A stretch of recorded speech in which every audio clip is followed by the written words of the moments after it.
করছি না। মোবাইলটা আনছ না আমার ফোনে আমি ওই ঠিক কথা বলছি।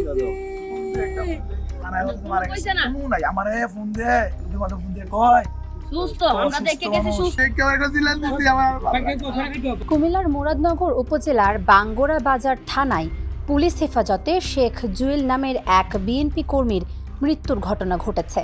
নিহত শেখ জুয়েল পেশায় একজন ইন্টারনেট ব্যবসায়ী।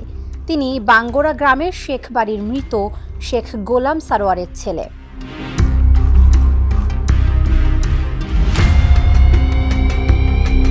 বৃহস্পতিবার সন্ধ্যায় বাঙ্গোরা বাজার থানায় এই ঘটনা ঘটে। নিহতের পরিবারের দাবি, থানায় নির্যাতনের কারণে জুয়েল মারা গেছেন। নিহতের স্ত্রী জানান, নির্দোষ জুয়েলকে ধরে নিয়ে এসে তাকে মেরে ফেলেছে পুলিশ।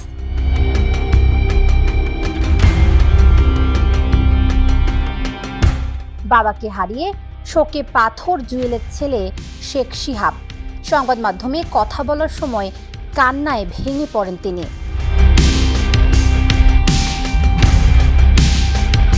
পুলিশ বলছে, মাদকের সঙ্গে সংশ্লিষ্ট থাকার অভিযোগে গতকাল দুপুরে জুয়েল সহ 5 জনকে আটক করা হয়।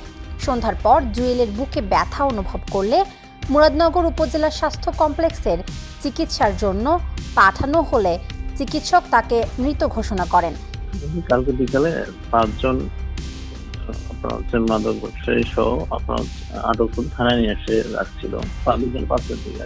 পরে আপনার রাত 8টার পরে জুয়েল বুকে ব্যথা অনুভব করলে তাৎক্ষণিক ডিউটি অফিসার আমরা আপনার তাকে মুরাদনগর উপজেলা স্বাস্থ্য কমপ্লেক্সের উদ্দেশ্যে চিকিৎসার জন্য পাঠাই। মাঝিতে গেলে কর্তব্যরত ডাক্তার তাকে মৃত্যু ঘোষণা করে। এদিকে এ ঘটনায় ক্ষোভ প্রকাশ করেছেন বিএনপি স্থানীয় ও জেলা বিএনপির নেতারা। দলটির কুমিল্লা উত্তর জেলার একাধিক নেতা বলেন, শেখ জুয়েল রাজনৈতিকভাবে সক্রিয় ছিলেন, তাকে টার্গেট করা হয়েছে। এটা কোনো স্বাভাবিক মৃত্যু নয়, এটা পরিকল্পিত হত্যা। মোবাইলটা আনছ না আমার ফোনে আমি ওই ঠিক কথা বলছি। আমার রোগ হইছে। সুস্থ। আচ্ছা এখন কি বিল কালেকশন করতে গেছে? আজকে এত বছর ধরে ব্যবসা করে, আমার বাপের নামে একটা মামলা নাই, হামলা নাই, রেশোয়ার নাই, কোনো নাই। ভালো সুস্থ মানুষটা লইছে, ভালো সুস্থ মানুষটা। আমরা গেছি। সুস্থ মানুষ কি থানায় ছিল? থানা সিসি ক্যামেরা আছে একদিনের সাথে। আচ্ছা কত সুন্দর থানা।